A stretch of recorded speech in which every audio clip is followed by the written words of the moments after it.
বর্ধমান বিশ্ববিদ্যালয়ের তৃতীয় সেমিস্টারের বাংলা মেজর পেপারে এবছর দুটো মেজরে পেপার পড়তে হচ্ছে, যেখানে মেজর 2 যে পেপারটা রয়েছে সেখানে তোমাদের পড়তে হচ্ছে বাংলা ভাষাতত্ত্বের কথা।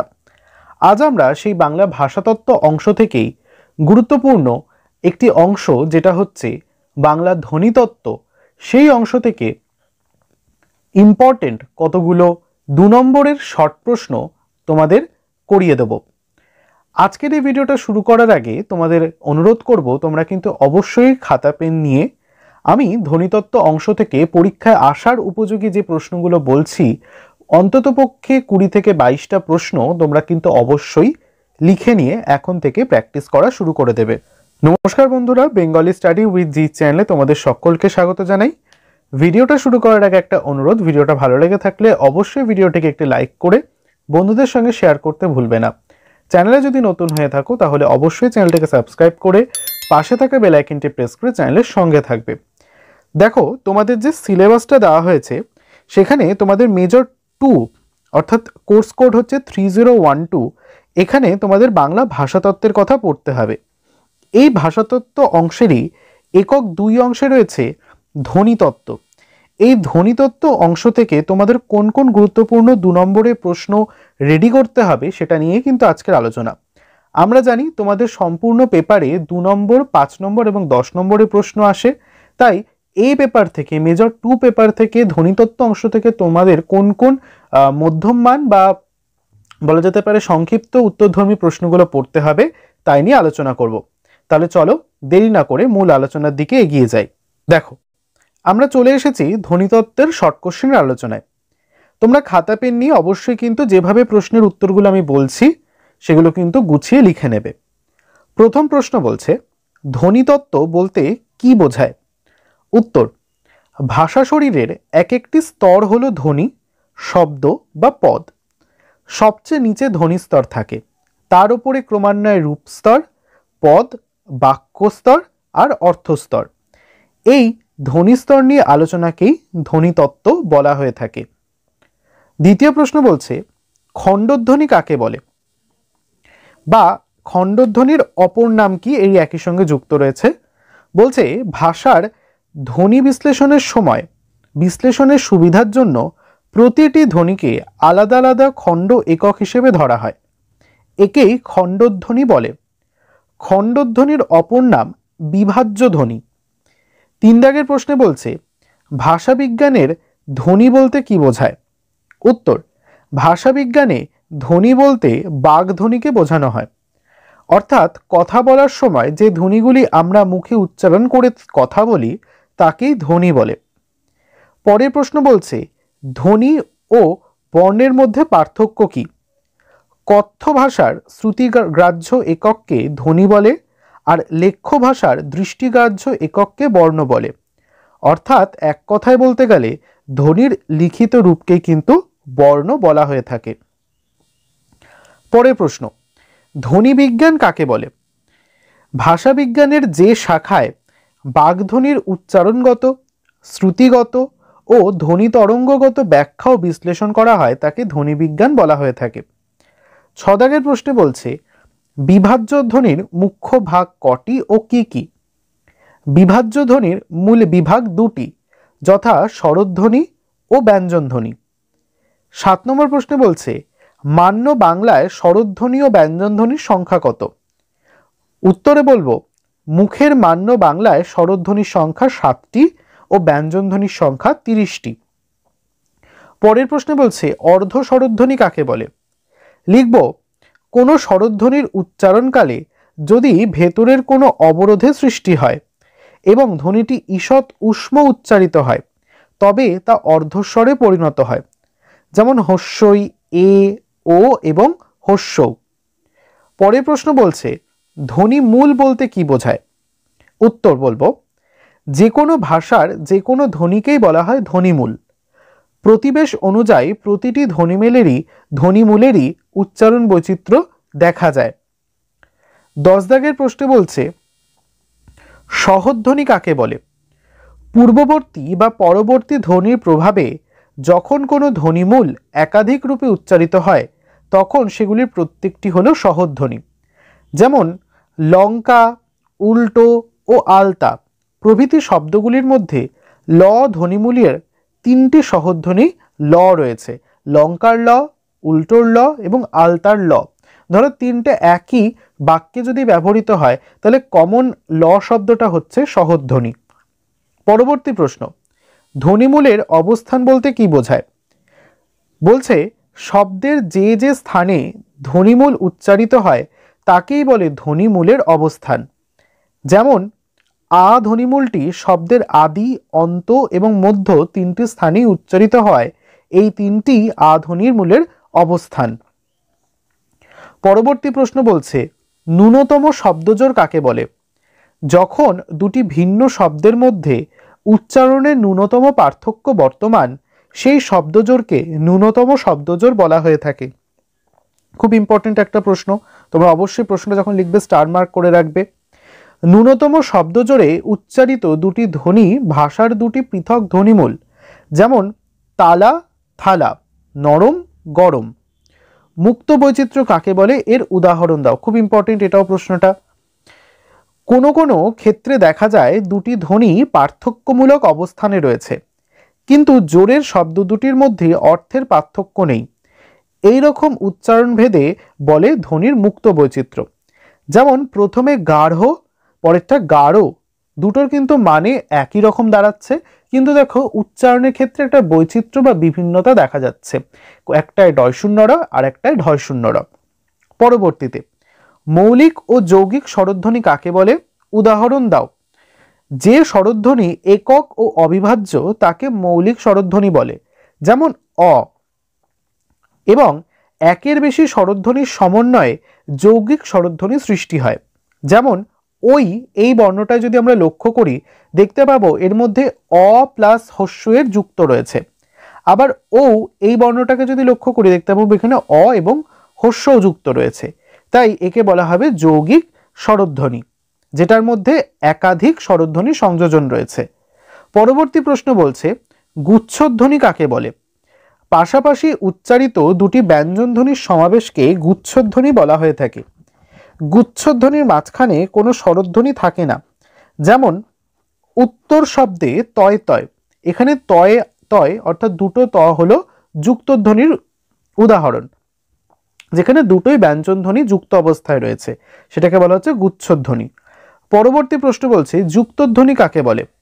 যে ব্যঞ্জনধ্বনির সমাবেশগুলি শব্দের আদ্য অবস্থানে অর্থাৎ শব্দের প্রথম দিকে বা দলের আদিতে উচ্চারিত হতে পারে সেগুলিকে যুক্তধ্বনি বলে। যেমন ত্রাণ শব্দটি এর তয়রফলা এবং দোস্ত শব্দটি এর দন্তের শয়তায় হলো যুক্তধ্বনির উদাহরণ।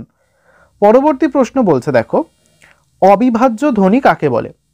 ভাষার এমন কিছু ধ্বনি উপাদান থাকে যেগুলিকে বিভাজ্য ধ্বনির মতো কৃত্রিমভাবে খণ্ডন করা যায় না, এগুলিকে অবিভাজ্য ধ্বনি বলা হয়ে থাকে। পরবর্তীতে শ্বাসাঘাত কাকে বলে? উদাহরণ দাও। একাধিক দলযুক্ত শব্দের কোনো একটি দলকে অপেক্ষাকৃত বেশি জোর দিয়ে উচ্চারণ করাকে শ্বাসাঘাত বলা হয়ে থাকে। যেমন ধরো আরতি শব্দটার মধ্যে আমরা আটার তুলনায় রতি শব্দটিকে একটু বেশি জোর দিয়ে উচ্চারণ করি, তাই এটি হলো শ্বাসাঘাতের উদাহরণ।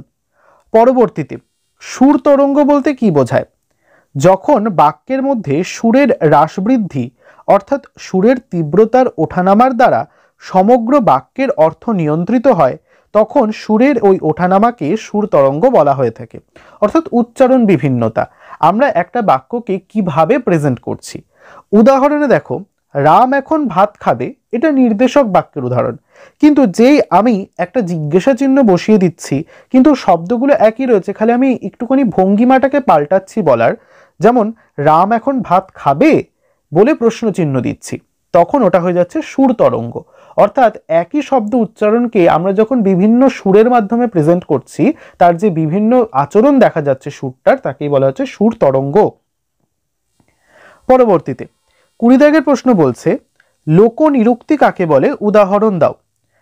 উত্তর লোকসাধারণের অর্থাৎ অশিক্ষিত বা অল্প শিক্ষিত জ্ঞান ও বিশ্বাস অনুসারে নির্ণীত ব্যুৎপত্তির উপর নির্ভর করে শব্দের যে ধ্বনি পরিবর্তন হয় তাকেই লোকনিরুক্তি বলা হয়ে থাকে। যেমন ধরো আর্ম চেয়ার, আর্ম চেয়ারটাকে আমরা কিছু কিছু অল্প শিক্ষিত বা অশিক্ষিত লোকজন এভাবে সেটাকে বিকৃতভাবে বলে। আর্ম চেয়ারকে অনেকে বলছে আরাম চেয়ার বা আরাম কেদারা, তাই তো? এই যে আর্ম চেয়ার মূল শব্দটা, এর থেকে যে আরাম চেয়ার এবং আরাম কেদারা এর যে একটা পরিবর্তন হলো, অর্থাৎ ব্যুৎপত্তির উপর নির্ভর করে যে ধ্বনির পরিবর্তন ঘটলো, কার জন্য? লোকমুখে বিকৃতির জন্য, তাকেই বলা হচ্ছে লোকনিরুক্তি। পরবর্তীতে, 4টি ব্যঞ্জনধ্বনির সমাবেশে তৈরি গুচ্ছধ্বনি বাংলায় কটি? উদাহরণ দাও। উত্তর, 4টি ব্যঞ্জনধ্বনি সমন্বিত গুচ্ছধ্বনির সংখ্যা বাংলায় একটি মাত্র। সেই শব্দটি হলো সংস্কৃত। কারণ দেখো, দন্তেশ্ব, অনিশ্বর, দন্তেশ্ব, ক আর ত, এই সবকটা মিলে অনিশ্বরটাকে অনেক সময় বাদ দেওয়া হয়। এই যে দন্তেশ্ব, দন্তেশ্ব, ক আর ত, এই 4টেই কিন্তু ব্যঞ্জনধ্বনি। এই ব্যঞ্জনধ্বনি সমন্বিত একটি গুচ্ছধ্বনি একটি মাত্র বাংলায় রয়েছে, সেই শব্দটি হচ্ছে সংস্কৃত শব্দটি। পরবর্তীতে, তাড়িত ধ্বনি ও পার্শ্বিক ধ্বনির উদাহরণ দাও দুটি। তাড়িত ধ্বনির উদাহরণ হচ্ছে ডয়শূন্য এবং ঢয়শূন্য এবং পার্শ্বিক ধ্বনি হচ্ছে ল। পরবর্তী 23 নম্বর প্রশ্ন বলছে, ধ্বনিমূল ও সহধ্বনির প্রধান পার্থক্যটি কি? ধ্বনিমূল ভাষার অর্থের পার্থক্য করতে সমর্থ, কিন্তু সহধ্বনি অর্থের তফাৎ করতে পারে না, এটাই হচ্ছে তাদের মূল পার্থক্য। এরপর আমরা বিশেষ কিছু ফ্যাক্টর জানবো, যেখানে ব্যঞ্জনধ্বনির উচ্চারণ অনুযায়ী আমরা বিভিন্ন ব্যঞ্জনধ্বনিকে বিভাজনটা করাটা শিখব। প্রথমে বলছে ওষ্ঠধ্বনি বা ওষ্ঠ ব্যঞ্জন, এর মধ্যে পড়ছে প, ফ, ব, ভ, ম, অর্থাৎ ক, চ, ট, ত, প, এই যে প বর্গের সবকটা বর্ণ। দন্তধ্বনির মধ্যে পড়ছে ত, থ, দ, ধ, দন্তের ন। তুমি খেয়াল করে দেখো, এগুলো কিন্তু সবকটাই আমাদের বাকযন্ত্রের উচ্চারণের ওপর নির্ভর করছে। তুমি দন্তধ্বনির ক্ষেত্রে দেখো, আমাদের জিহ্বাটা ত বর্ণ উচ্চারণ করার সময় দাঁতের মধ্যে ঠেকছে, তেমনি থ, দ, ধ প্রভৃতি উচ্চারণ করার সময় কিন্তু আমাদের জিহ্বা দাঁতে যেহেতু স্পর্শ করছে, তাই এগুলিকে দন্তধ্বনি বলা হয়ে থাকে। ওষ্ঠধ্বনি, ওষ্ঠধ্বনির ক্ষেত্রে দেখো প, ফ, ব, ভ, ম, এগুলো দেখো ওষ্ঠ মানে হচ্ছে আমাদের লিপ বা ঠোঁটের কথা বলছে। তুমি প উচ্চারণ করতে যাও, দেখো দুটো ঠোঁট এক জায়গায় চলে আসছে। ফ উচ্চারণ করতে যাও, দুটো ঠোঁট কাছাকাছি আসছে, তাই এগুলোকে বলা হচ্ছে ওষ্ঠধ্বনি। তারপর দন্তমূলীয় ধ্বনি, অর্থাৎ দন্তের মূল বা গোড়ায় যখন জিভ স্পর্শ করে কোনো বর্ণ উচ্চারণ করে তাকে দন্তমূলীয় ধ্বনি বলা হয়ে থাকে। যেমন র, ল, দন্তের ন এবং স, তুমি উচ্চারণ করে দেখো জিভটা দাঁতের পেছনের দিকে ওপরে ঠেকছে, এটা হচ্ছে দন্তমূলীয় ধ্বনি। মূর্ধন্য ধ্বনি, অর্থাৎ যে ধ্বনি উচ্চারণকালে জিভ আমাদের মূর্ধায় টাচ করে বা স্পর্শ করে।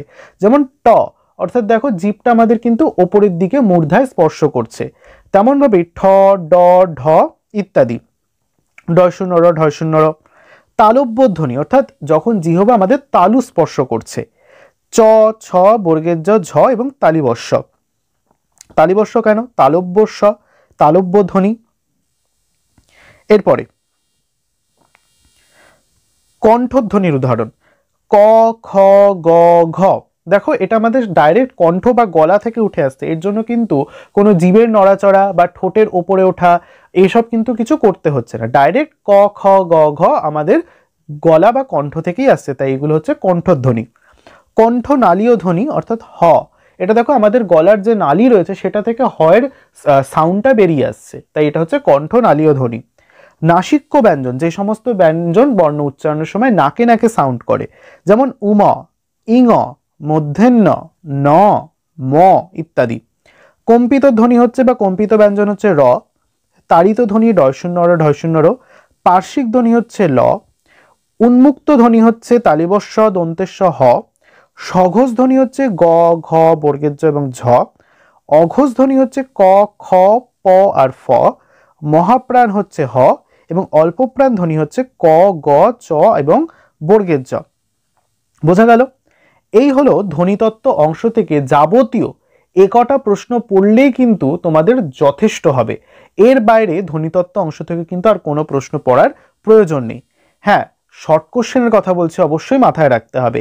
বড় প্রশ্নের ক্ষেত্রে তোমাদের এই অংশ থেকে কোন কোন বড় প্রশ্ন পড়তে হবে, অর্থাৎ 5 এবং 10 নম্বরের জন্য, তা যদি জানতে চাও এবং পরবর্তী আলোচনা অর্থাৎ রূপতত্ত্ব, শব্দার্থতত্ত্ব, বাক্যতত্ত্ব, শব্দ ভাণ্ডার, শব্দার্থ পরিবর্তন, ধ্বনি পরিবর্তন, তোমাদের যে আরও বিভিন্ন ভাষা তত্ত্বের অংশ থেকে আলোচনা রয়েছে সেগুলোর যদি এরকম প্রশ্ন উত্তর এবং বোঝানো সমেত আলোচনা চাও তাহলে কিন্তু অবশ্যই কমেন্ট করে জানাতে ভুলবে না।